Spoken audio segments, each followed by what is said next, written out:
Agora esta chamada está sendo gravada. Doutora Lúcia, quer apresentar nossos convidados? Bom, gente, então, boa noite. Vamos começar a nossa reunião.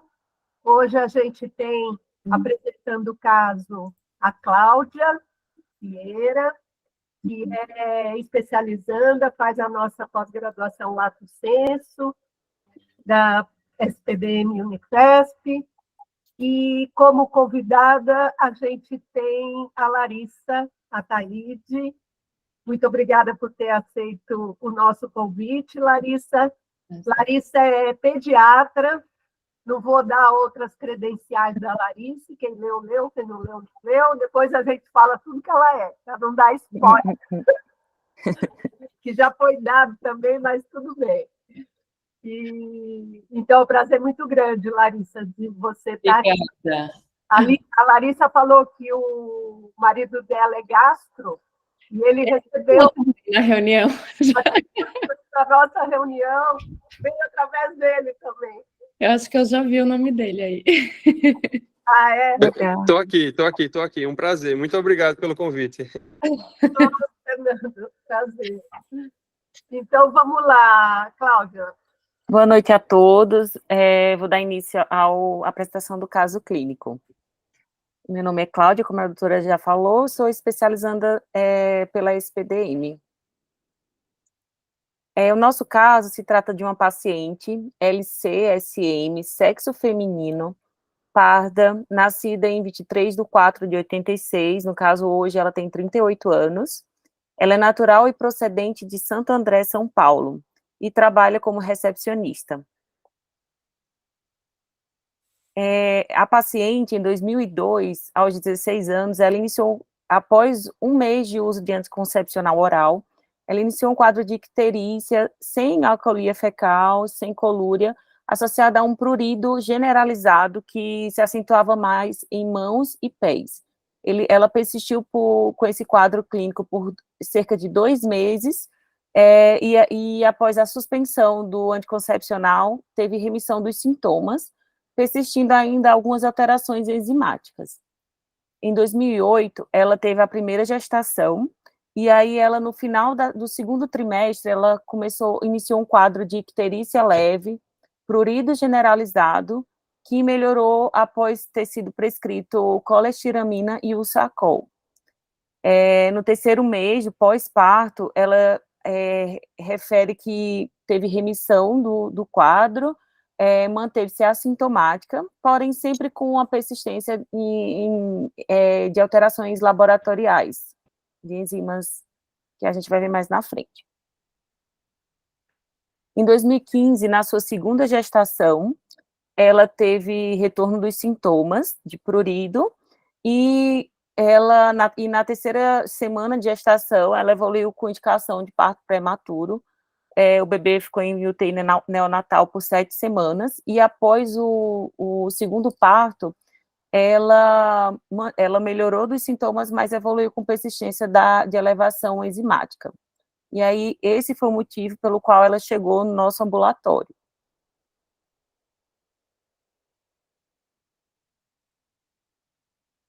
De antecedentes pessoais, ela negou comorbidades, mas ela tem uma obesidade grau 1, ela nega tabagismo, etilismo, uso de drogas, negou o uso de chás, medicações contínuas, e de transfusão sanguínea, ela teve uma transfusão em 2008, no seu pós-parto.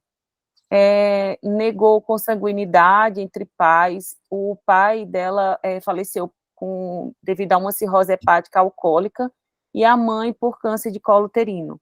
E ela teve um irmão que faleceu por acidente, aos 16 anos. No exame físico do primeiro atendimento, ela tinha um exame físico normal, uma paciente sem estigmas de hepatopatia crônica.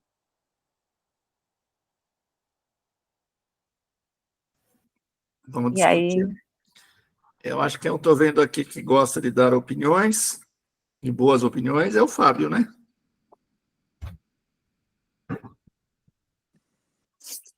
Oi, tudo bem? Consegue voltar um pouquinho para mim só na história que eu peguei e já tinha começado? Eu posso resumir.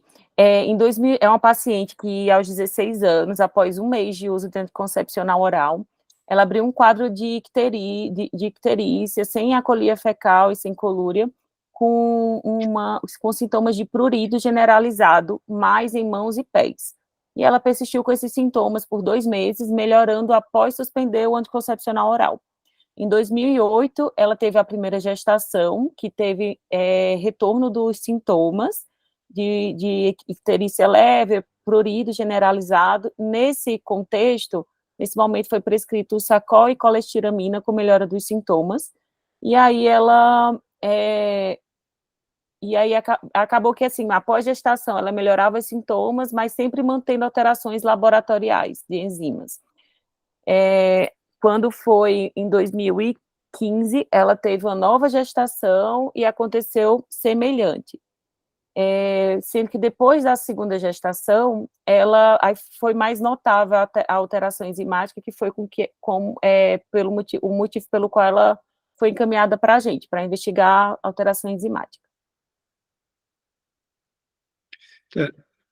É uma paciente que a primeira vez teve exposição ao hormônio, né, e fez essa elevação de colestáticas, e a segunda vez durante o puerpério, né, e relacionado também não só à alteração hormonal, mas à alteração de volemia dela, eu acho, né, e durante a gestação ganhou um pouco mais de volume, fez uma congestão, talvez, hepática, e eu ainda não tenho muita hipótese para ela muito bem definida, não, mas é uma síndrome colestática e eu fico, a princípio, com alguma coisa relacionada à colestase gravídica mesmo. E a primeira parte ali, hormonal, né? Uma lesão hepática pelo hormônio, assim, tem muita relação, 1 mês de uso, primeira síndrome colestática. Legal. Mais ou menos por aí mesmo que é o raciocínio. A Érica, que acho que está estudando colestases, ela quer opinar?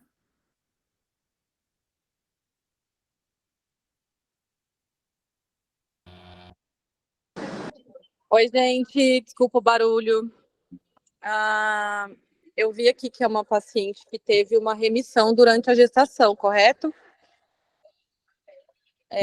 E depois teve permanência persistente das enzimas, ô Cláudia? Ela teve os primeiros sintomas com o uso de anticoncepcional oral, os sintomas melhoraram após suspensão, mantendo umas alterações enzimáticas, e os sintomas voltaram na gestação. Toda a gestação dela, ela teve sintomas de prurido e uma icterícia leve. Bom, levando em consideração a gestação, eu pensaria em colestase gestacional para ela. Eu acho que ligado ao estrogênio também, né? Tipo, a pílula geralmente tem uma sobrecarga de estrogênio, agora na gestação também tem um pico de estrogênio, não sei se teria relação com ele. Não, é por aí mesmo. E vamos mais opiniões. Doutora Ivonete, que está de volta. Eles estão indo bem? Estão indo bem. Já encontraram mais ou menos o vilão, que deve ser, né? O que tem em comum desses 3 eventos, da gravidez, das 2 gravidezes e o anticoncepcional. Tem alguma coisa aí em comum que faz essa mulher ficar colestática. Acho que essa é a grande pista que vocês aí já conseguiram identificar. E a doutora Maria Lúcia? Não, eu acho que é isso aí, né? Diagnóstico sindrômico. Aí ela tem uma síndrome colestática que se repete com exposição a estrogênio, como foi comentado, né? Primeira exposição anticoncepcional, depois 2 gestações. A gente vê que nessa segunda gestação, esse nenê pode ser que tivesse algum sofrimento, né? Porque na 30ª semana ela já teve um trabalho de parto aí prematuro, a criança ficou em UTI, então teve uma evolução aí mais complicada dessa segunda gestação, mas ela mantém alterações enzimáticas no período entre as gestações e depois do parto, né? Então, nós temos...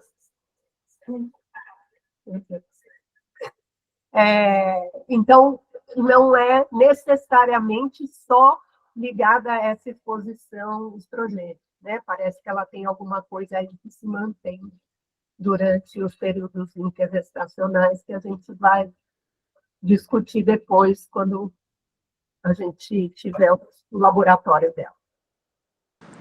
O que chama atenção também é a idade gestacional, né? Sempre após o segundo trimestre, né?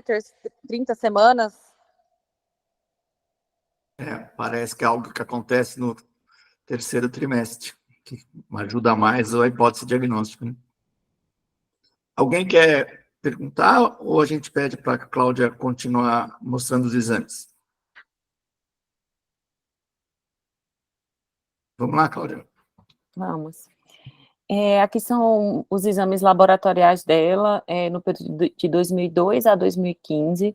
Lembrando que 2002 foi quando ela fez o uso do anticoncepcional oral por um mês. Aliás, com um mês antes de começar os sintomas. Então, a gente vê que ela tinha alterações de enzimas hepáticas, né? Um AST de 132, um ALT de 238.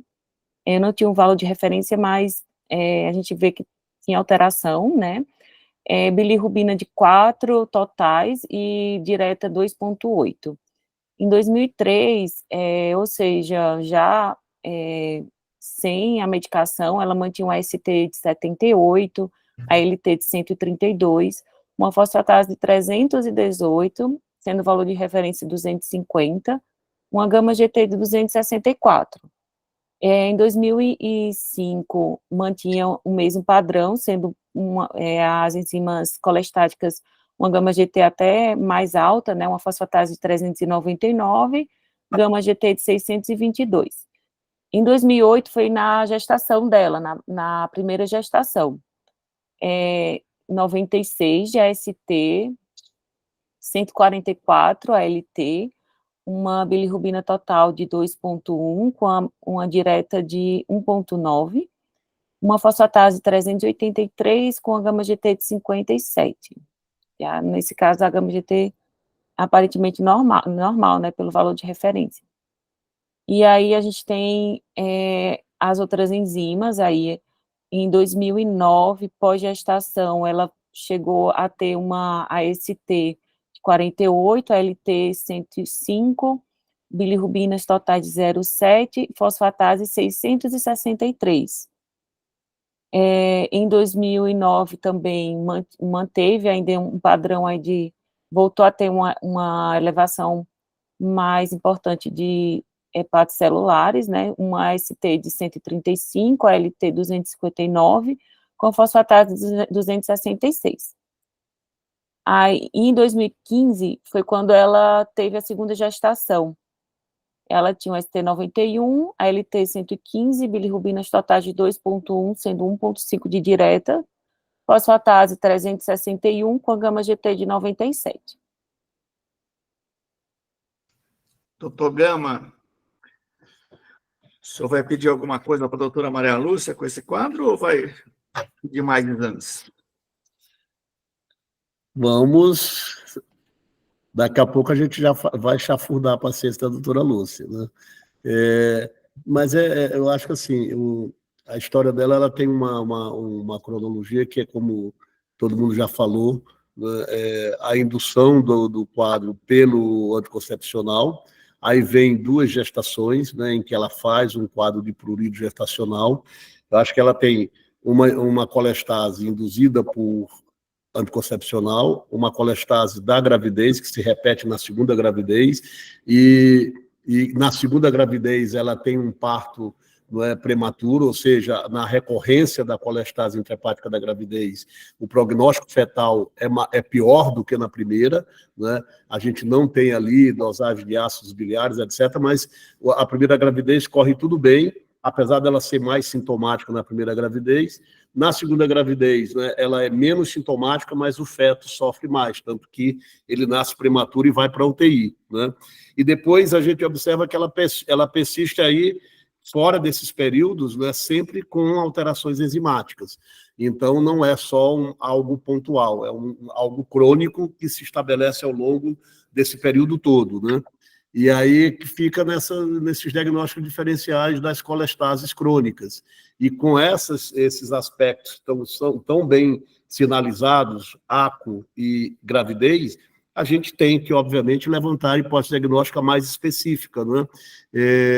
Embora seja uma mulher com 38 anos de idade, nem há idade para se pensar em CBP, enfim, esses diagnósticos entram como diagnóstico diferencial, mas o olhar da gente vai para algo que é mais específico mesmo, né? O anticoncepcional como gatilho, a gestação como gatilho, então essa paciente deve ter aí uma colestase genética e a abordagem deve ser, né, direcionada para esse fim, olhando para os diagnósticos diferenciais que ganharão menos importância, né? Acho que é importante pedir uma colangio-ressonância para ela, acho que é importante pedir autoanticorpos, sim, para exclusão, né? Mas é fundamental que ela tenha, sim, né, a colaboração da doutora Lúcia em liberar, né, um teste genético para ela. Eu acho interessante esse comportamento enzimático dela, né? Porque a gente sempre tem na cabeça que vai fazer colestase gestacional, vai fazer colestase por anticoncepcional, e vai ter enzimas canaliculares muito altas, mas não as hepatocelulares, e não é o que acontece, né? Nesse tipo de colestase, a gente tem bastante alteração hepatocelular também.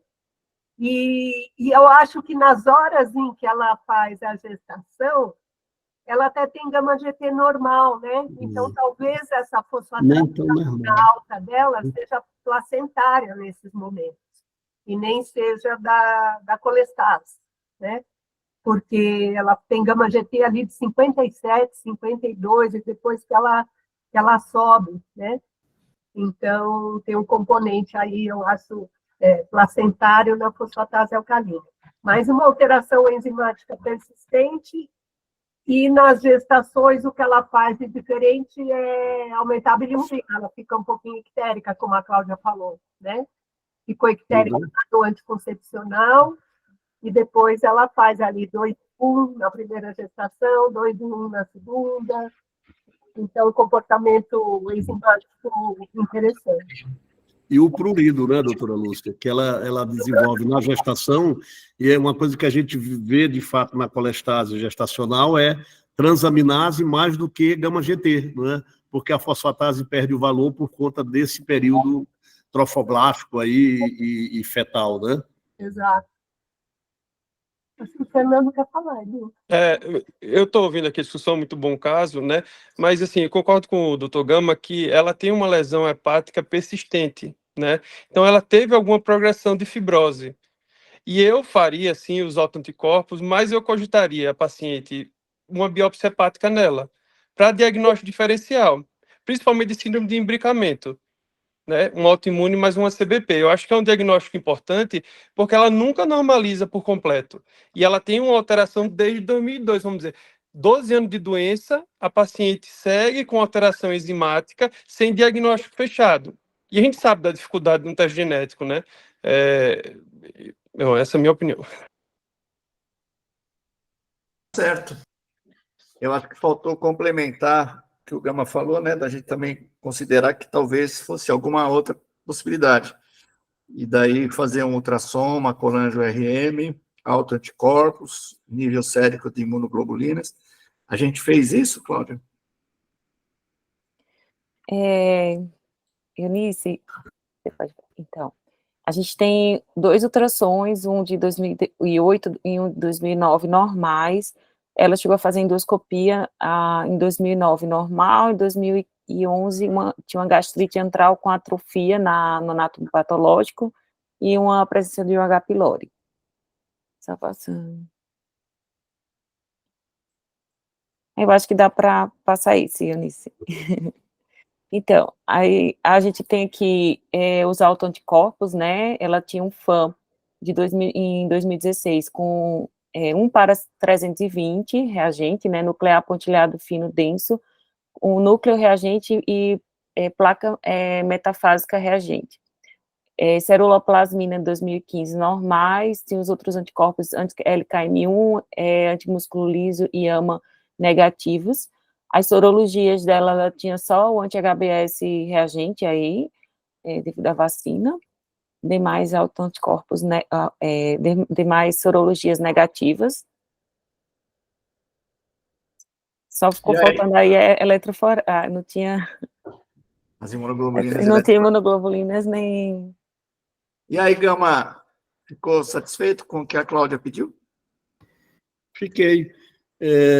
Os autoanticorpos não dizem nada, né? Todos não reagentes. Esse fator, esse FAN nuclear pontilhado fino denso, nesse título, inclusive de 1:320, ele perde valor diagnóstico, ele é um padrão de FAN que não tem associação com autoimunidade, e mesmo em títulos de 1 para 1.280, ele carece também de importância, é o padrão de FAN que mais vem na população sadia, né? A relação dele com a autoimunidade é muito frustrante, embora, né, meia dúzia de casos, talvez, dessas pastinhas rosas lá do ambulatório, de vez em quando está lá, né?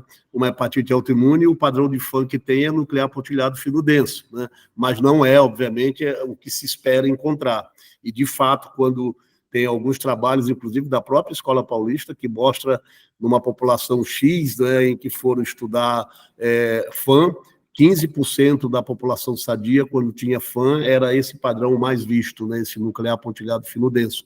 E os demais autoanticorpos aqui, que interessariam para a gente, até pensando, como o Fernando falou, na possibilidade de pensar em sobreposição, porque transaminases estavam um pouquinho ali, 3 ou 4 vezes o limite superior do normal, os anticorpos vieram negativos, o que, obviamente, não exclui por definitivo esse diagnóstico, e aí a biópsia teria mais validade, não é, para buscar diagnósticos diferenciais, mas os autoanticorpos foram frustrantes aqui, não disseram nada. Não sei se foram frustrantes, porque a ideia inicial também não era exatamente essa, mas faz parte dessa avaliação e desses diagnósticos diferenciais.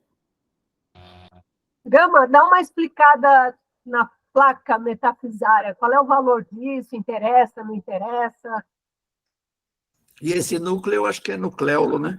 É nuclear, não, é nuclear. O nuclear, ele não é pontilhado, não é fino, pontilhado fino denso, pontilhado grosso, não é? Então ele é nuclear, né? Mas esse núcleo reagente não está errado? Esse núcleo reagente, não, porque é nuclear, então o núcleo é reagente. O nucleolo seria não reagente, né? É porque você deu o sobrenome depois, então. Isso.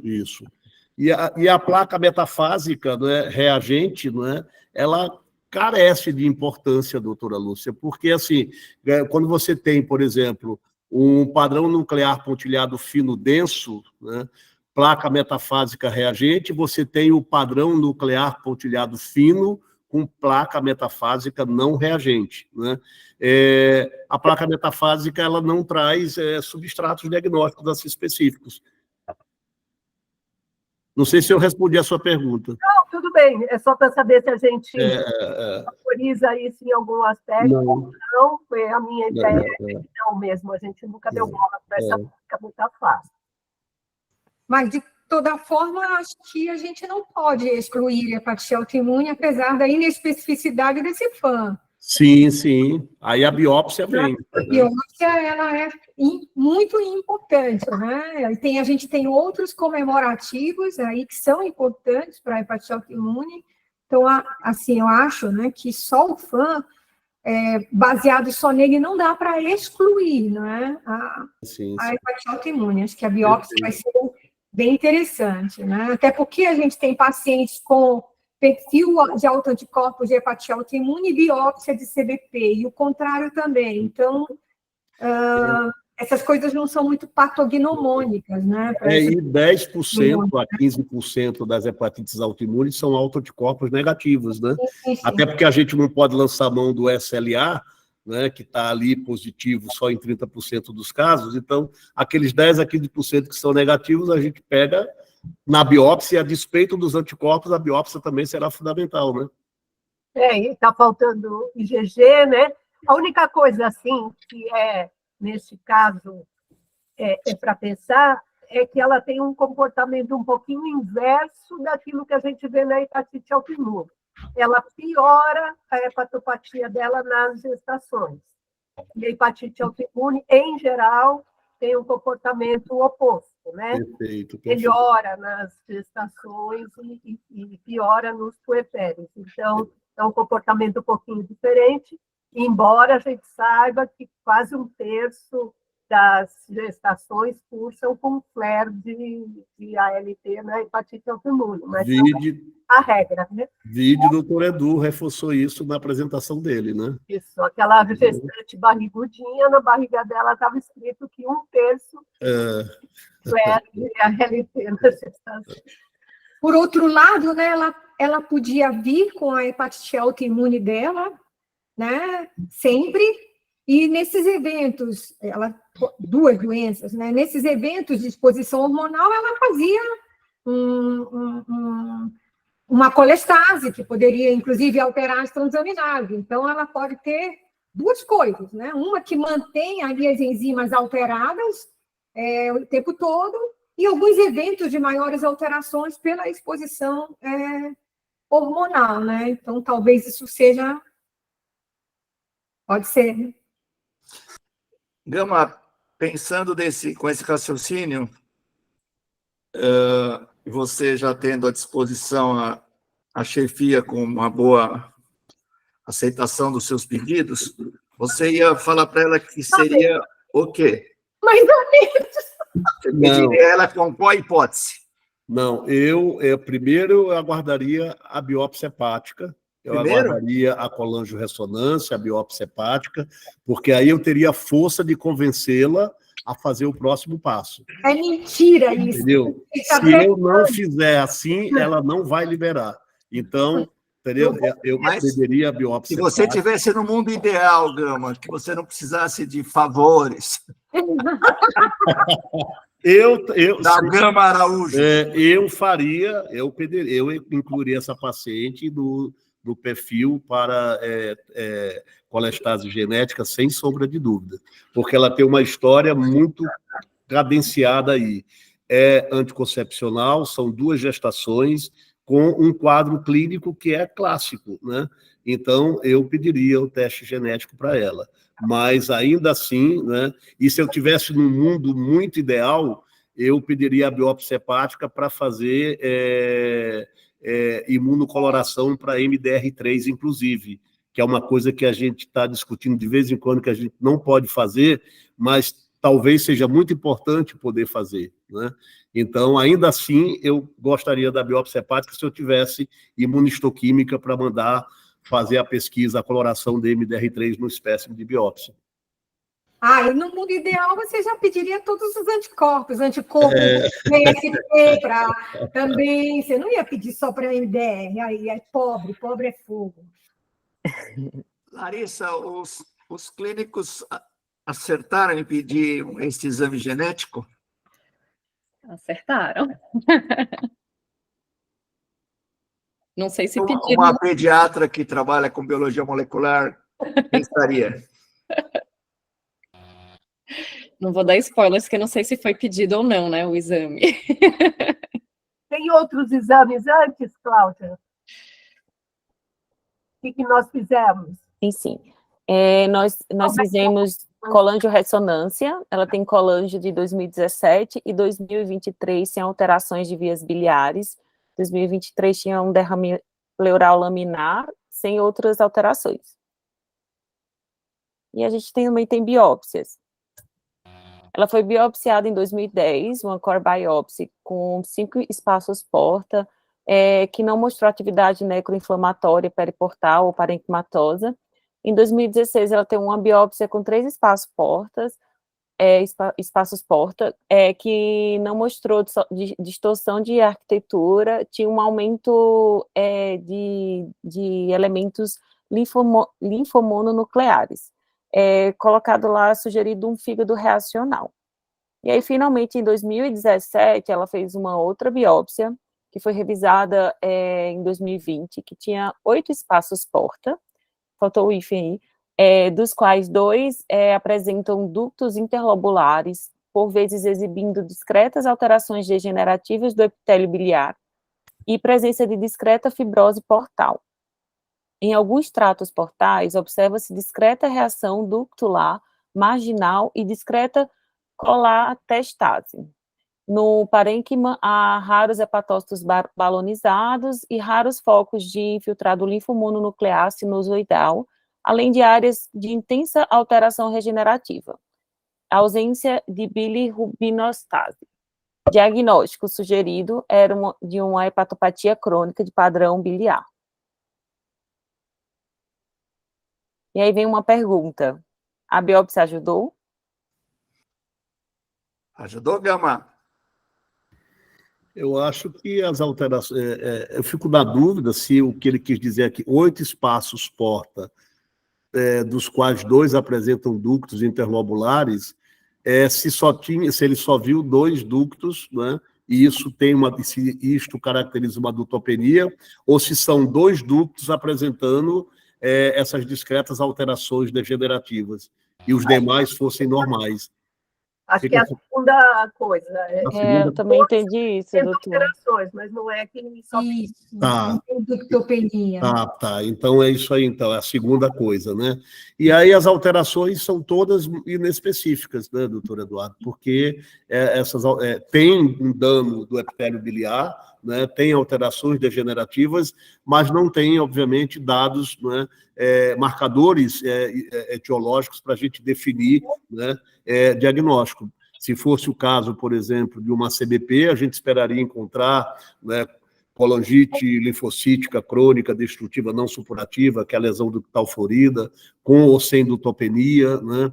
Se fosse uma CEP de pequenos ductos, a sorte de encontrar uma fibrose periductal concêntrica com aspecto em casca de cebola. Enfim, eu acho que o laudo é essencialmente descritivo, né? E aí a biópsia hepática tem alterações, né, que são inespecíficas, e o passo seguinte será necessário. Eu acho que a biópsia ajudou bastante, eu acho, porque de várias coisas que falamos aqui, nós descartamos, né? Ela não tem uma característica de hepatite autoimune, que ela viesse trazendo antes e ter uma segunda alteração. Ela não tem, como você falou, elementos para a gente pensar em CBP, mas, por outro lado, ela tem elementos de uma doença biliar crônica, que já está dando fibrose, tem uma discreta fibrose portal, já é uma hepatopatia crônica, quer dizer, ela não tem só colestases gestacionais ou associadas ao uso de anticoncepcional. Ela tem uma doença biliar crônica progressiva, né? Então, ela ajudou não só para eliminar hipóteses diagnósticas que a gente pensou, como para fazer a gente pensar que ela tem algo mais além de colestase gestacional e associada a estrógeno. E aí a hipótese que surge aqui é que ela tenha um PFIC, né? Tudo isso seja... Mas aí que a gente vai querer muito que a Larissa explique para a gente esse monte de doença relacionada com esse monte de gene, que a gente fica meio perdido na prática clínica, né?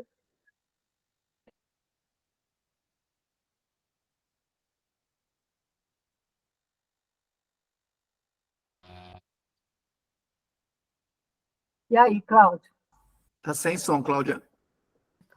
Aqui são os exames que a gente já tinha falado antes, complementei com 2023, 2024, então mostra que ela mantém alterações, né, um pouco assim, mais aumentadas. Tá com a AST no último exame de 118, a LT 139, fosfatase 421, gama GT 570. E aí... Pode passar, Eunice. Obrigada. E aí você vê um padrão colestático importante, né? Antes. Isso, que está em piora. você vê mais que estava meio esquisito antes e tal, mas agora, sem nada, sem gravidez, sem anticoncepcional, você vê Sem um nada. padrão de colestase importante, uma gama GT bem elevada, né? Ó, Isso. é, Ela chegou a usar o Sacol por cerca de 3 anos após a segunda gestação. Foi suspenso em meados de 2019. E até então ela vinha sem a medicação. E aí então, nesse ano de 2023, ela está sem Tá sem. Sacol. Tava Então, talvez aqui em algum momento essas enzimas canaliculares tivessem um pouco mais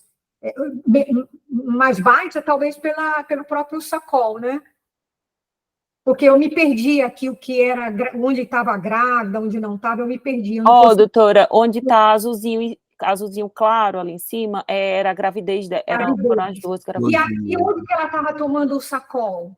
Ela usou durante a gravidez, a primeira, depois foi suspensa. 2009 ela usou? Senhora? Até 2009? Usou em 2015, em 2009 não. Tá, ok. Aí ela usou em 2015 e permaneceu usando mais ou menos 3 anos. Então, talvez aqui a gama GT mais baixa, que a Lúcia chamou a atenção, talvez ela tenha reduzido porque ela estava em uso do Sacol. Pode ser. Né? Porque agora, em 2023, parece que agora a gente tem um padrão, né? Que é um padrão mais de colestase mesmo. Né? Então, com essa colestase, aquela biópsia, e eu acho que os autoanticorpos inespecíficos, aí a gente acha que começa a afunilar aí para uma doença biliar. Né? Isso. Ela tá assintomática, Cláudia? Doutor Gama, ela está assintomática? Assintomática. Assintomática. Não tem prurido nenhum, né, Gama? Nenhum. Ela vem nessa investigação por conta do perfil hepático, né? O prurido ocorreu naqueles momentos específicos, né? Atualmente ela é assintomática e esse painelzinho aqui todo com esse comportamento. E aí a gente foi perseguindo a investigação diagnóstica, né? Isso. E aí foi solicitado o teste genético. A doutora Maria Lúcia liberou. O ticket. Não, gente, está quase 30% de teste. Não encontramos mutação. Não encontramos. Eu quero passar. É isso que a gente pergunta se você discutiu o caso. Ivonete é uma briga danada para conseguir liberar o teste genético. Eu não sei como é que é. Senhor Jesus Cristo. Não é fácil, não. Eu sei, não sei como é que é.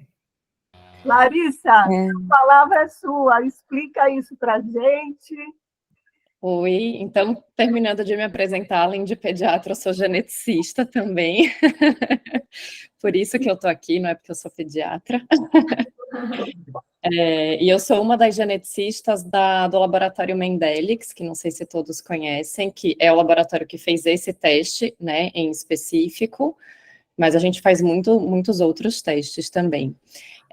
Então, assim, explicando um pouquinho desse painel, eu até cheguei a preparar, eu falei para a Maria Lúcia que não ia dar tempo de preparar, mas eu consegui preparar uma apresentação, assim, bem simples, para tentar explicar um pouquinho para vocês como que a gente faz tudo isso até chegar no resultado, e até esse resultado chegar na mão de vocês.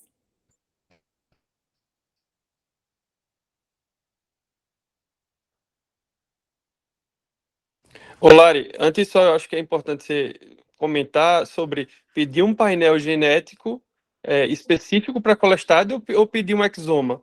Entendeu? Acho que... beleza. Eu vou falar sobre isso. Então, assim, é uma mini apresentação mesmo que eu fiz hoje à tarde, para explicar um pouquinho para vocês o que o não geneticista precisa saber sobre testes genéticos, né? Porque, assim, eu acho que a genética, ela não é uma especialidade única e isolada, né? Assim, a genética não teria graça de ser e de acontecer se não fossem as outras especialidades, né?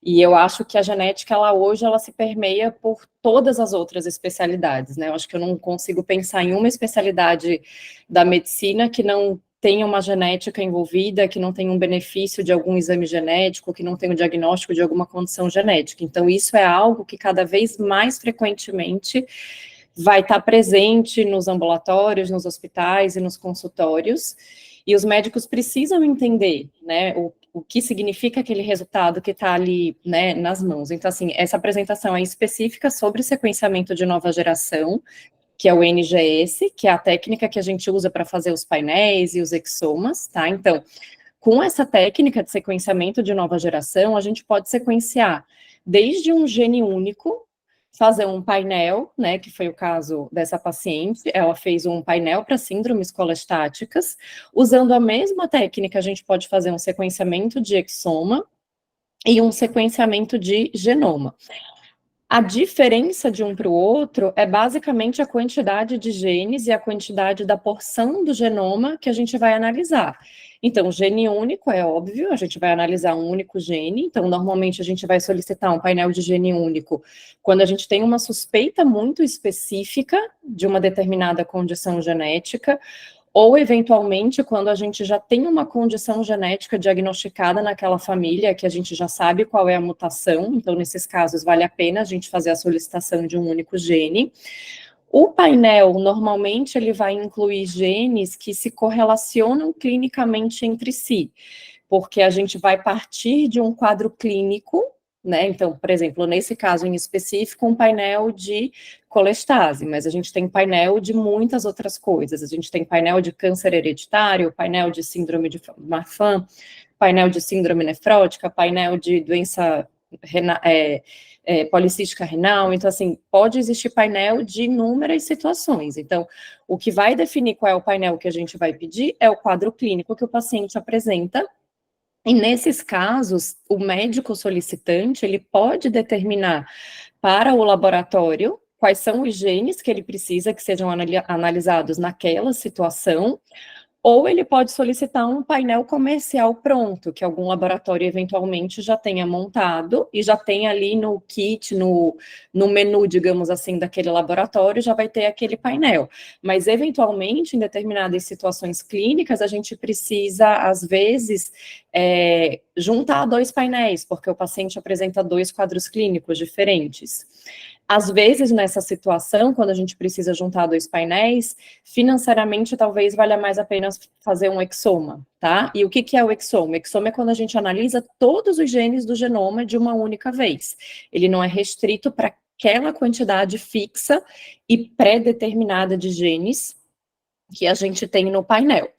O exoma, eu vejo que ele tem algumas indicações, né? Quando a gente não sabe muito bem qual que é a base molecular daquela suspeita que a gente tem, ou, eventualmente, quando a gente precisa fazer análise de 2 grupos de painéis diferentes. Então, financeiramente, é mais barato fazer um exoma, muitas vezes, do que fazer 2 painéis separados, tá? Lembrando que, quanto mais informação clínica o médico que está do outro lado, né, o médico analista, o médico que faz essa análise tem, tanto na análise de um painel quanto na análise de um exoma, o mais acurado vai ser o laudo que a gente consegue entregar de volta para vocês. E o sequenciamento completo do genoma é o exame que vai sequenciar não só as regiões codificantes dos genes, mas as regiões intrônicas e as regiões intragenes. Entre um gene e outro, a gente também tem material genético, e o genoma vai fazer a análise também de todo o segmento genômico. É um exame que, na prática clínica, a gente acaba não utilizando muito atualmente. A gente usa mais o genoma a nível universitário, a nível de pesquisa, para descobrir novos genes, mas é um exame que está disponível comercialmente, caso o paciente tenha indicação de fazer. E como que a gente faz, né? Como que a gente consegue fazer esse sequenciamento de nova geração? Então, a gente precisa de amostra de DNA do paciente. O DNA, normalmente, ele é coletado de sangue periférico ou de mucosa bucal, tanto faz. Existem raras situações, aí já é exceção, em que a gente precisa especificamente de sangue ou que a gente precisa especificamente de mucosa bucal, mas, de um modo geral, tanto faz, e assim, na prática clínica, o envio do DNA por mucosa bucal, ele é bem estável, né? Ele acaba tendo um transporte mais fácil do que o sangue e uma estabilidade até melhor do que o sangue. Eu sei que, não sei se a maioria das pessoas mora em São Paulo, mas assim, eu moro em Maceió, por exemplo. Para gente que mora longe das grandes capitais, né, da onde é feito o exame, isso é uma vantagem muito significativa, porque antigamente a gente tinha muita dificuldade de fazer alguns diagnósticos, porque o material não chegava com uma estabilidade boa no centro que ia fazer. Tendo a mucosa bucal, a gente consegue fazer esse exame com uma segurança muito boa. Então, como que a gente faz? A gente extrai o DNA do paciente, né? Então, assim, a gente codifica esse DNA, a gente vai fazer uma fragmentação desse DNA, que é literalmente sair cortando ele em múltiplos pedacinhos, e aí a gente vai fazer uma amplificação desses múltiplos pedacinhos aqui que foram cortados, a gente vai reproduzir ele paralelamente, a gente fala que é um sequenciamento paralelo massivo. Então, assim, a gente vai produzir uma grande quantidade dos mesmos pedacinhos de DNA que foram ali picotados, tá? Só que aqui vocês podem ver, isso aqui é uma bagunça, ninguém vai conseguir analisar isso, tá? Aí que entra o pessoal da bioinformática. Os bioinformatas, eles vão, a partir desse segmento inicial de DNA, que foi todo picotado, eles vão fazer uma ordenação do genoma, né, daqueles pequenos fragmentos de DNA, com base no genoma humano de referência, que, por exemplo, é esse genoma que está aqui embaixo, tá? Então, ele vai vendo, com base no genoma humano de referência, aonde que cada um desses pedacinhos aqui em cima se encaixam. E é assim que a gente consegue fazer o sequenciamento de nova geração, tá?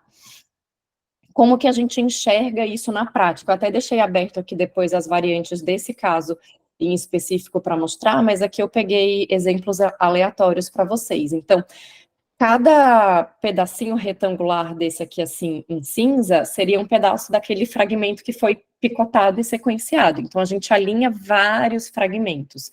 Normalmente, a gente tem mais de 20, 30, 50 fragmentos da mesma região, tá? Aqui, em marrom, é como a gente enxerga uma variante em homozigose. Então, a gente vê que essa variante, ela está presente em todos os reads, né? Se aqui fosse um vídeo e eu pudesse correr com esses reads para baixo, vocês iam ver que todos os reads dessa região, todas as leituras dessa região, apresentam essa mesma mutação. Então, a gente fala que a variante está em homozigose, está presente nos 2 alelos daquele gene, daquele indivíduo. Aqui do outro lado, a gente tem um exemplo de uma variante em heterozigose. Então, a gente tem tanto a base de referência, que é o C, né, que é o azulzinho, quanto a base T, que é a base mutada. Então, normalmente, quando a variante está presente em heterozigose, a gente enxerga ela mais ou menos em cerca de 50% dos reads.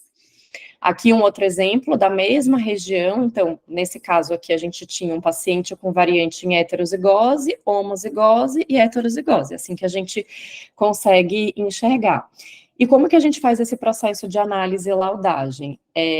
Primeiro, a gente vai considerar qual foi o quadro clínico informado.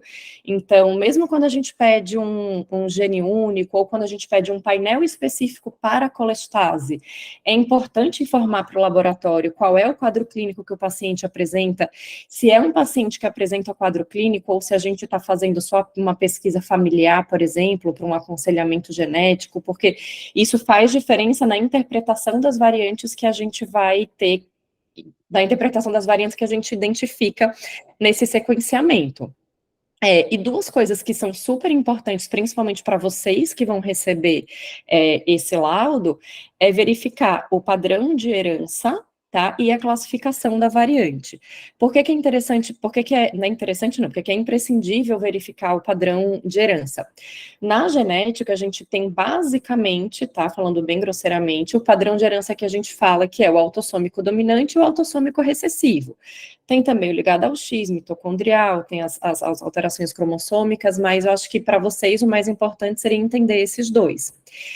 Se a gente está diante de uma condição genética que tem um padrão de herança que é autossômico recessivo, né, que é o azinho, Para a gente poder dizer que aquele paciente tem aquele diagnóstico daquela determinada condição genética, a gente precisa obrigatoriamente ter duas variantes, porque a gente precisa ter uma em cada alelo, uma que veio do pai e outra que veio da mãe. E aí a gente pode ter essas variantes, né, duas variantes em homozigose, né, o paciente tem uma única variante, mas ela está presente nos dois alelos, nos dois genes, tanto no gene paterno quanto no materno, ou podem ser duas variantes diferentes.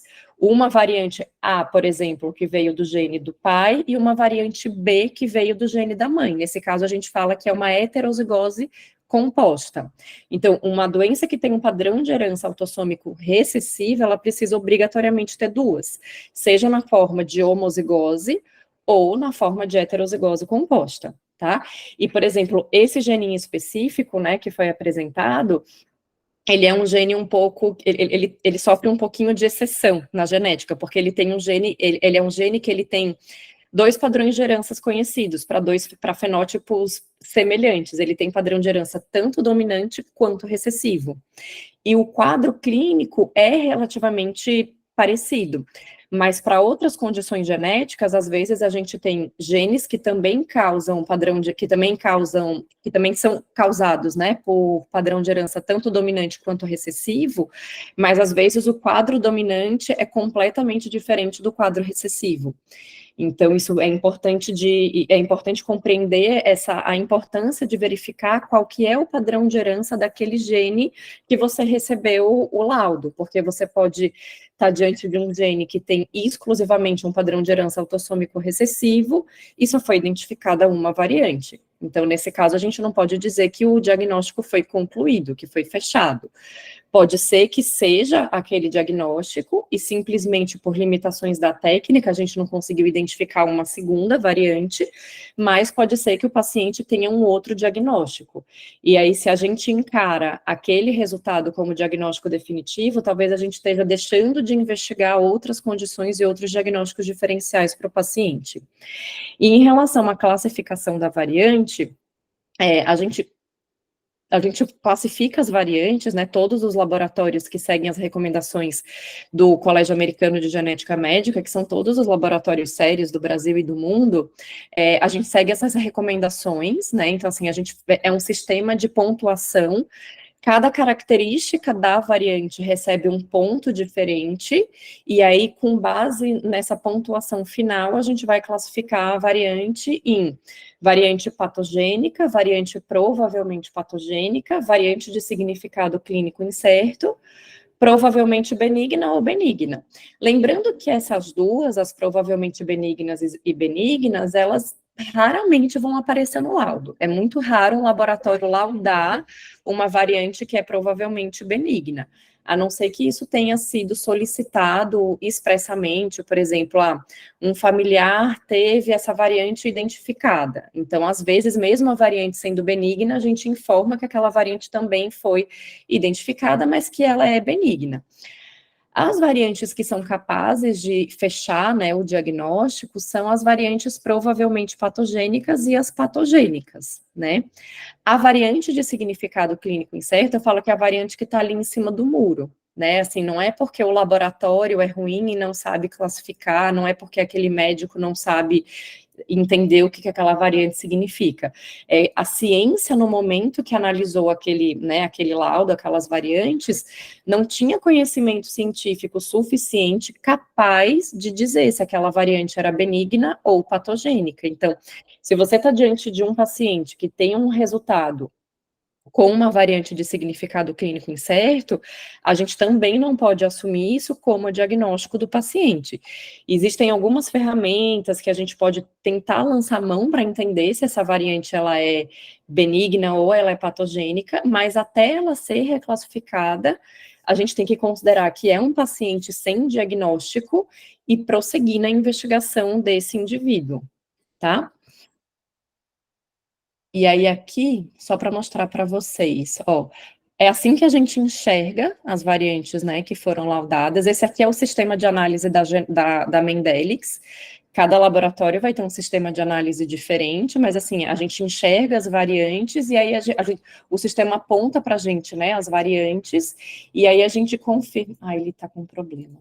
eu já tinha deixado aqui aberto, mas ele está... Dessa paciente em específico, é essa daqui, que é a variante intrônica, que é a variante, né, que foi já laudada como patogênica. Então, a gente vê bonitinho aqui, ó, se eu puxar aqui para baixo, que ela está em heterozigose, ó, ela está em cerca de 50% dos reads. E a outra variante aqui, que é a variante de significado incerto, ela já é uma variante exônica, e ela também está presente em heterozigose. No caso dessas duas variantes, que foram laudadas para esse caso em específico, a gente não consegue dizer se elas formam uma heterozigose composta ou não. Ó, aqui como a gente vê a segunda variante. Como elas são variantes que estão distantes, quando é uma variante mais próxima uma da outra, a gente consegue até ver se ela está na mesma leitura ou não.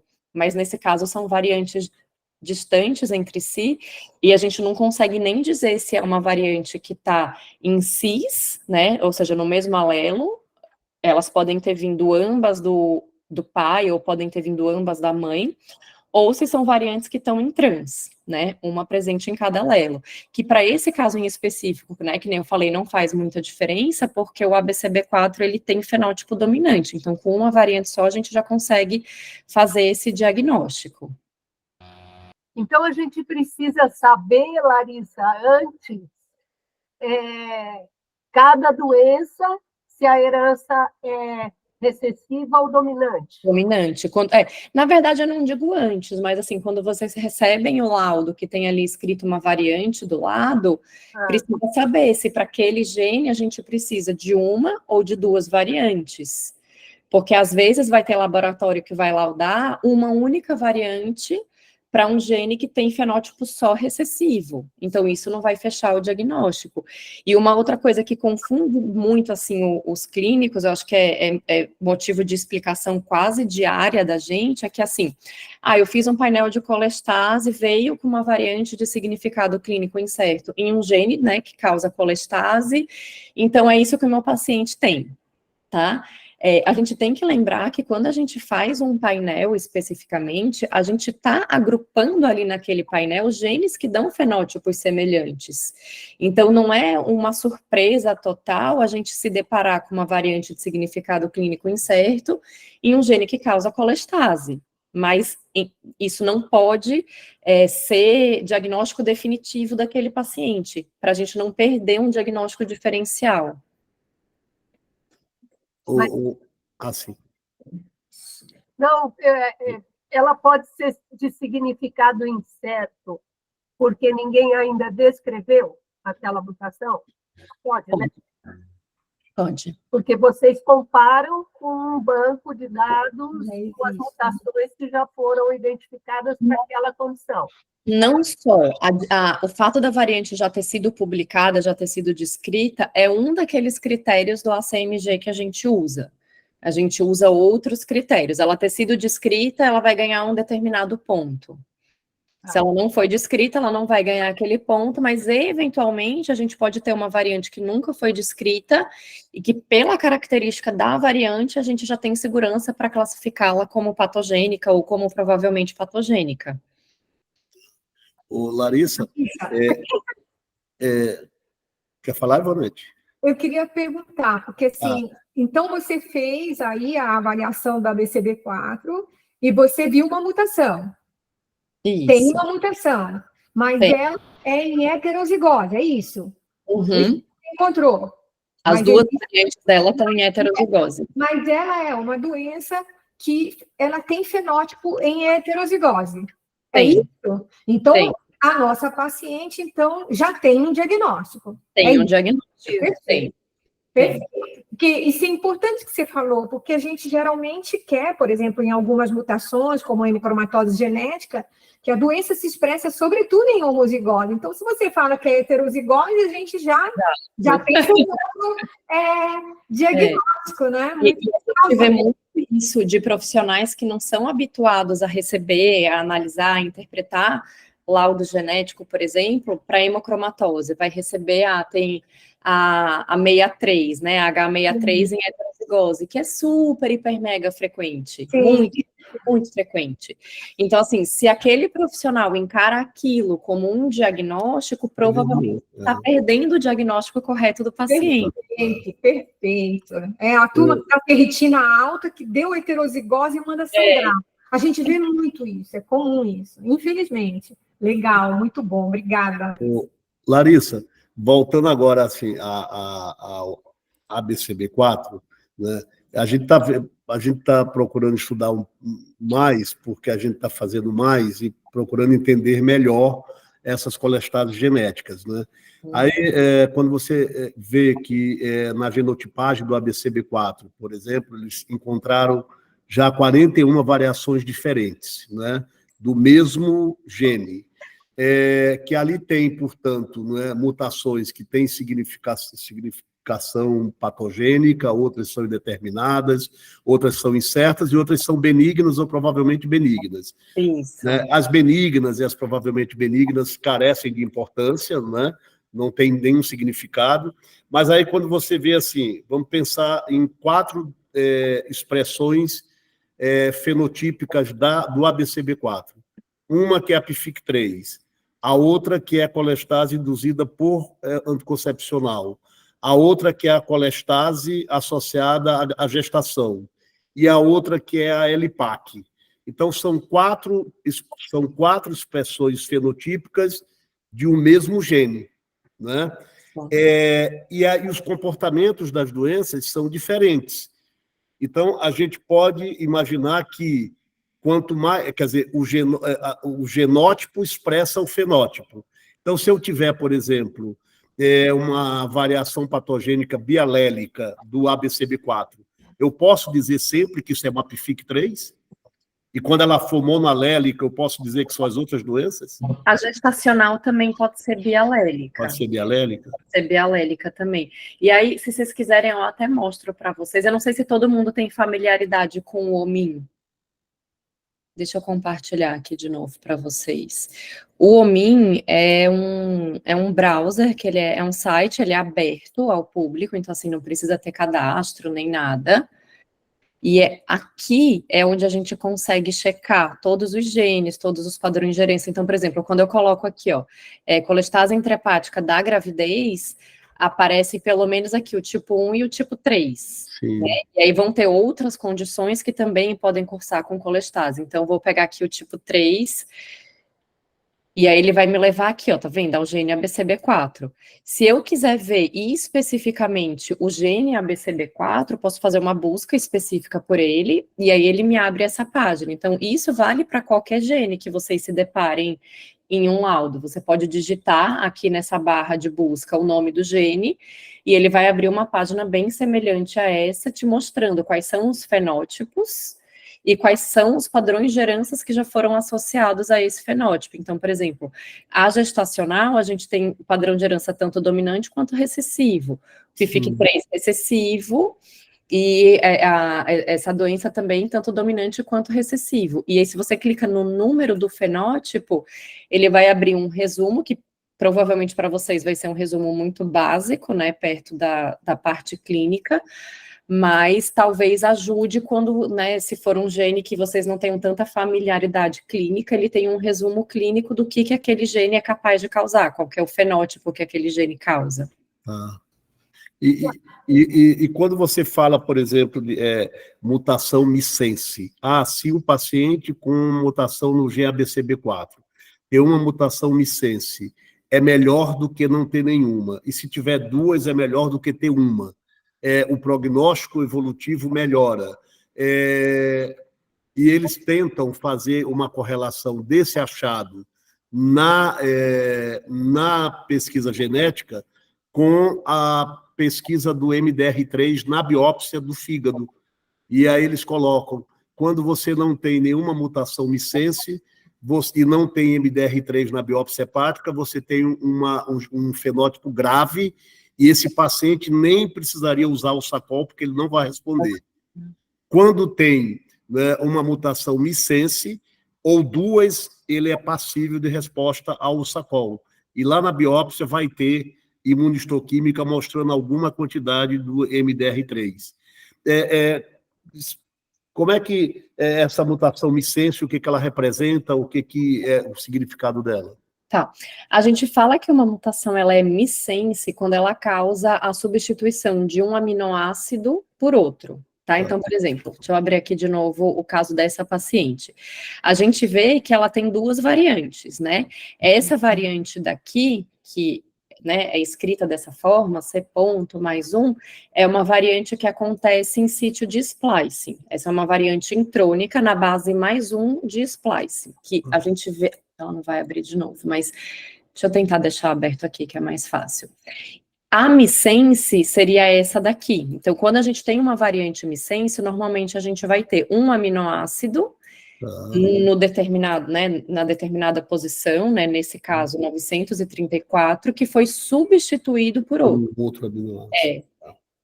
A gente fala que é missense, assim, a gente pode ter variante de perda de função, que é a variante non-sense, que a gente chama, que é quando a gente tem um stop codon, ou seja, esse aminoácido sendo substituído por um códon de parada, que ele vai aparecer como um asterisco ou com a sigla TER, né, TER. A gente pode ter uma variante de frame shift, que é quando a gente tem uma deleção ou uma duplicação de pequenas quantidades de bases que leva à mudança da matriz de leitura daquele determinado gene. Eu não sei se nesse caso em específico ele fala que quando não tem a variante não adianta dar, porque talvez o diagnóstico seja outro. Tá, entendi. Né? Larissa, deixa eu te perguntar uma coisa.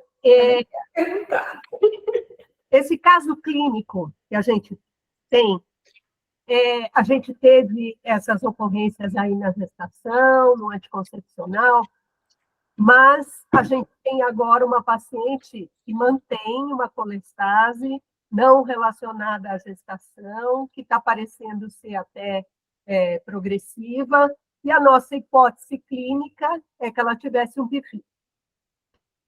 O PFIC é de padrão recessivo, pelo que você colocou, né? Mas a gente não encontra aqui a mutação ABCB4 em homoziglose.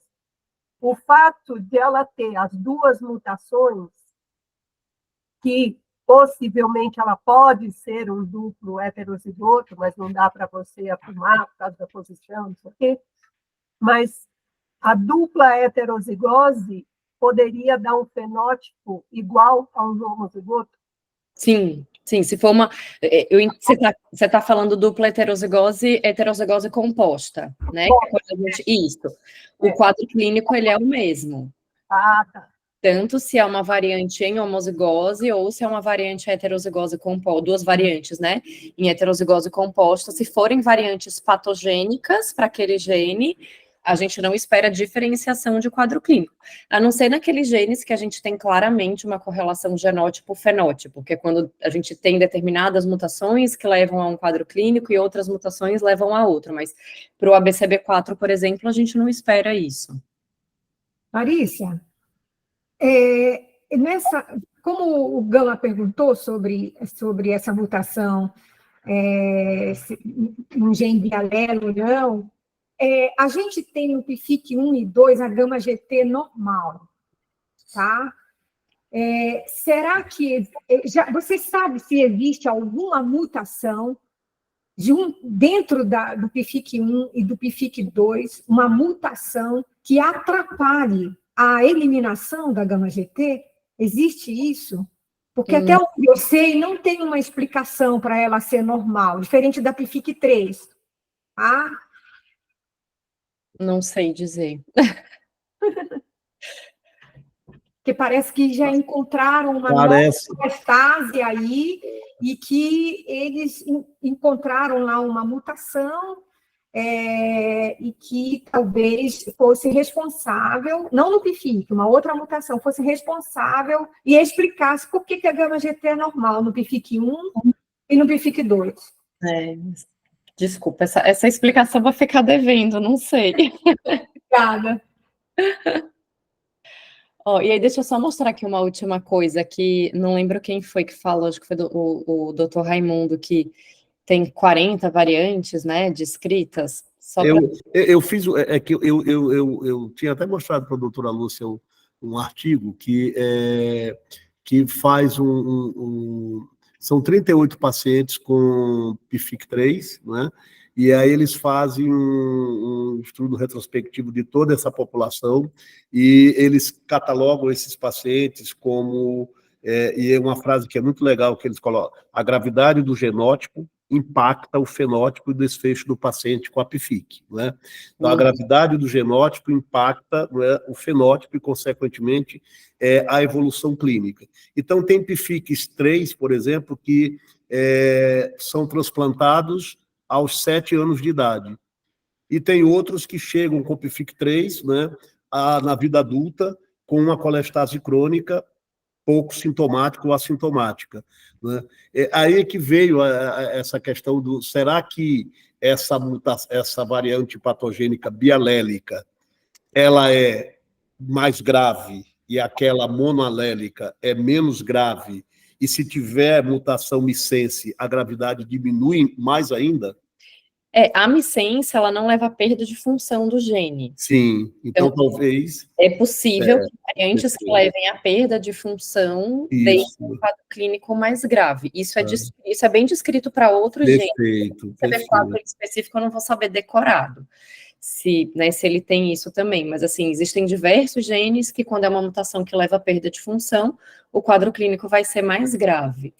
E aí, aqui só o que eu queria mostrar para vocês, que é um outro browser que a gente usa, que é o ClinVar, não sei se todo mundo também conhece, também é aberto, não precisa fazer cadastro nem nada, é só digitar no Google e entrar. Aí aqui eu coloquei o ABCB4, mas só assim, só para mostrar para vocês, a gente pode colocar qualquer outro gene aqui, e aí a gente vê a quantidade de variantes que já foram submetidas nesse banco, tá? Lembrando que isso é um banco americano de submissão de variantes, não significa que todas as variantes que já foram identificadas foram submetidas aí. Provavelmente tem muito mais variantes do que o que a gente tem aqui. Mas só variantes patogênicas e provavelmente patogênicas, ó, a gente vê aqui que são mais de 150, que já foram submetidas nesse banco em específico. E aí aqui a gente pode ver também qual que é a consequência molecular das variantes, né? Então, a missense realmente é a maioria. Existem as variantes frame shifts, que são aquelas que eu falei que levam a mudança da matriz de leitura do gene, as variantes nonsense, que são os stops, as variantes de splicing, né, que é o caso dessa paciente, essa variante mais 1, a gente fala que é uma variante de splicing, e variante em região não codificante, que é a região UTR, uma minoria, 2 casos. Então, assim, se vocês tiverem curiosidade depois, para saber quantas variantes de cada tipo já foram descritas, dá para a gente ver aqui. E dá para a gente ver também, ó, se a gente clicar aqui, por exemplo, aqui a gente tem um link direto pelo laboratório, mas vocês podem digitar, né, a variante ABCB4 ClinVar, vocês vão chegar aqui nessa mesma página. Então, a gente vê que essa é uma variante que ela tem essa classificação no ClinVar como patogênica, lembrando que a gente não pode tomar como verdade absoluta essa classificação, nem sempre ela vai estar certa, tá? E, às vezes, é uma variante patogênica para o fenótipo recessivo e a gente só tem uma, então tem que fazer aquela ressalva também. E aí aqui a gente consegue ver, por exemplo, aqui foi a submissão da própria Mendellix, mas deixa eu pegar uma outra variante, essa daqui que é mais frequente, porque aí vocês podem ver todos os laboratórios e todos os centros universitários que trabalham com genética que já submeteram essa variante. Então, por exemplo, aquela que foi laudada como VUS, ó, ela é uma variante que ela tem nesse banco ClinVar, tá? Ela tem uma entrada como provavelmente patogênica, 10 como VUS e uma como benigna. Por isso que eu falei que não dá para a gente tomar isso como uma verdade absoluta, tá? Mas dá para a gente ter uma noção de como que essa variante é interpretada. Ó, então, tem um laboratório aqui que classificou como benigna, a submissão da Mendellix nesse banco tá como de significado clínico incerto, e tem vários outros laboratórios que também classificam como de significado clínico incerto, e só o GeneDx que deixa como provavelmente patogênica, e aí aqui a gente pode até ver a justificativa do laboratório para ter classificado a variante daquele. com aquela determinada classe e os trabalhos que já foram citados. Geralmente tem aqui embaixo. Isso quando é uma variante mais frequente. No caso dessa, que é uma variante mais rara, que só tem essa única submissão, não tem trabalho citado aqui. Larissa, coloca aqui, aqui onde tem colelitíase associada a baixos níveis de fosfolípide, aqui, para ver qual é a mutação do ABCB4 que vem aqui. Aqui ele vai para o homin. Ele vai vir para cá, tá vendo? Sim, Você quer ver outra? Eu não entendi, você quer ver outras mutações? Não, é porque é como essa colelitíase associada a baixos níveis de fosfolípides faz parte das mutações do gene ABCB4, eu queria ver qual é o padrão que viria. Tem. Entende? Não tem. Porque pode ser qualquer um dos outros dos fenótipos que já foram associados, né? Porque que nem falar, pode ser que seja uma variante patogênica tanto para o fenótipo dominante quanto para o recessivo. Tá. Larissa, eu fiquei com uma dúvida. Quando você, por exemplo, você descobriu uma variante nova, você vai pegar a história do doente para definir se essa é patogênica ou não patogênica, é isso? Depende. Às vezes, a gente precisa da clínica do paciente para auxiliar na classificação. Mas, por exemplo, no caso dessa variante, né, em específico, ela é uma variante que está presente numa posição, né, intrônica, ela altera o processamento do RNA por conta do posicionamento dela. Os preditores de splicing sugerem que ela seja patogênica, e uma coisa que a gente na Mendelics leva em conta, né, para classificar essa variante, é que a gente tem acesso ao nosso banco de dados interno, né, dos pacientes que já fizeram exames com a gente.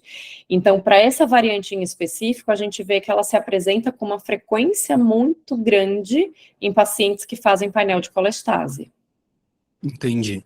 Entendeu? Não necessariamente. O ideal seria que a gente tivesse acesso ao quadro clínico, mas às vezes a gente tem critérios do ACMG para classificar a variante, mesmo sem ter acesso ao quadro clínico do paciente. Entendi. Obrigado. Não. Muito bom. Vamos aprendendo, né? Vamos aprendendo.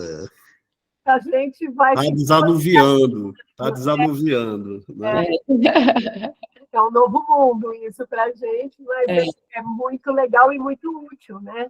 É um novo mundo e, como eu falei, assim, ele vai estar cada vez mais presente, né? Nos consultórios, nos hospitais. Então, todo mundo precisa entender isso. Então, nessa paciente nossa aqui, essa primeira mutação aqui, ela é patogênica.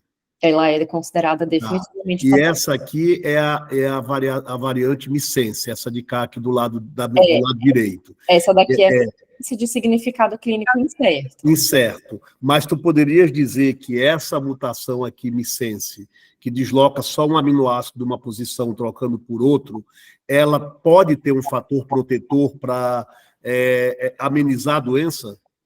Não, a gente não consegue tirar essa conclusão. Não. Tá. Perfeito. Eu acho que é super importante este conhecimento novo, porque a gente vê essa paciente, ela fez 3 biópsias hepáticas. E se fosse hoje em dia, a gente talvez fizesse uma, mas com o painel genético, a gente já teria definido o quadro dela, né? E evitaria todo esse... Então, a gente tem muito paciente assim, que a gente vem arrastando aí há anos sem diagnóstico e que o painel permite definir, né? Bem legal.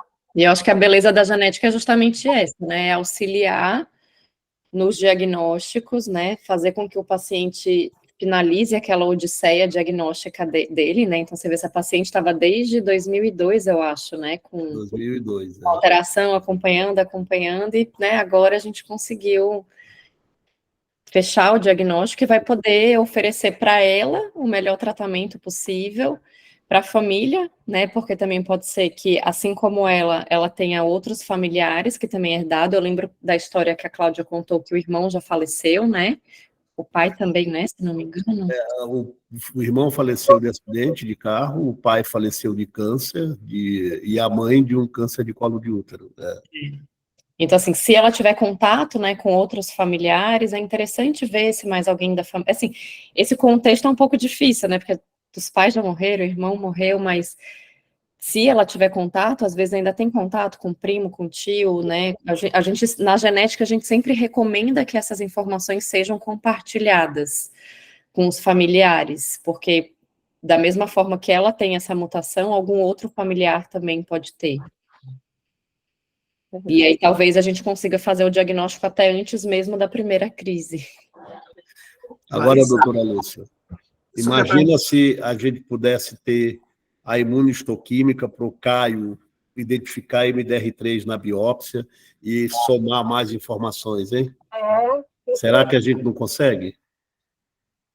Não sei, um tempo atrás nós já tentamos dessa imunistoquímica e não conseguimos. O recurso era mandar para a França e tal, mas isso faz tempo, então acho que vale a pena rever. Acho que era o Venâncio que estava tentando desenvolver lá no HC, lembra, Luciana? Acho que era ele que estava tentando desenvolver a imunistoquímica, tinha alguma coisa assim com ele lá, mas acho que ele não conseguiu. Eu me lembro vagamente disso. Que legal. Larissa, Oi.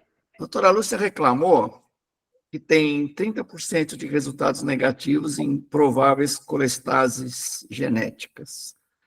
Uma dessas pacientes negativas é minha.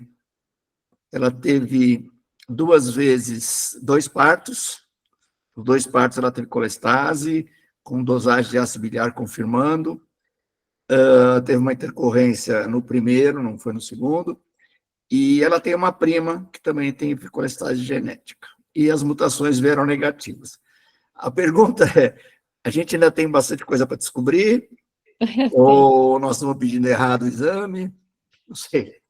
A gente também se frustra com esses casos, assim, quando a gente está analisando, a gente faz, cadê, tem que ter mutação, revira o gene todo atrás da mutação, mas a gente também tem que entender nossas limitações, né, assim, tem a limitação da técnica, que é uma técnica que, como eu falei, ela vai avaliar as regiões codificantes dos genes, então, tanto sequenciamento de gene único, quanto painel, como exoma, a gente não vai analisar as regiões intrônicas profundas, as regiões promotoras e regulatórias. Pode ser que, de repente, a mutação, né, dessa família seja numa região intrônica profunda, e a gente tem uma limitação de sequenciamento atualmente para isso. Pode ser que a gente esteja diante de algum gene que ainda não foi descrito. E aí, né, eu sempre costumo falar que é como se a genética tivesse dado um passo maior do que as pernas. A gente aprendeu a sequenciar todos os genes, todas as regiões intrônicas, intergênicas, mas a gente ainda não sabe interpretar tudo. A gente ainda não sabe a função de todos os genes que a gente já foi capaz de sequenciar, né? E toda semana, todo mês, estão sendo descritos novos quadros clínicos associados a genes. Então, assim, a gente pode estar diante de alguns cenários, né? Não ter uma origem genética e, de repente, elas têm alguma questão ambiental que, né, está predispondo a essa colestase, coincidentemente, nas duas. A gente pode estar diante de uma mutação no ABCB4 que, por uma limitação técnica, a gente não consegue pegar. A gente pode estar diante de um gene que a gente ainda não conhece. E aí, com o tempo, né, com a evolução da ciência, a gente vai descobrir, né, novos genes e pode ser que a gente faça novos diagnósticos. Obrigado. Excelente, Larissa. Muito bom. Muito obrigada. Difícil, viu? Difícil, muito difícil. Difícil que vocês fazem. Mas Muito eu legal. aprendi muito. Muito bom, muito bom. Cláudia, resumiu legal. Parabéns. Obrigada, doutor. Parabéns a todos. Doutora Lúcia, quer encerrar? Parabéns, Claudinha. Obrigada. Agradecer a Cláudia aí que de um dia para o outro preparou e ela fez de tarde para de noite, então super obrigada, aprendemos muito. Vamos te convidar outras vezes. Isso. Pode convidar. Obrigada, gente. Obrigado, Larissa. Obrigado. Boa noite. Boa noite. Tchau, tchau.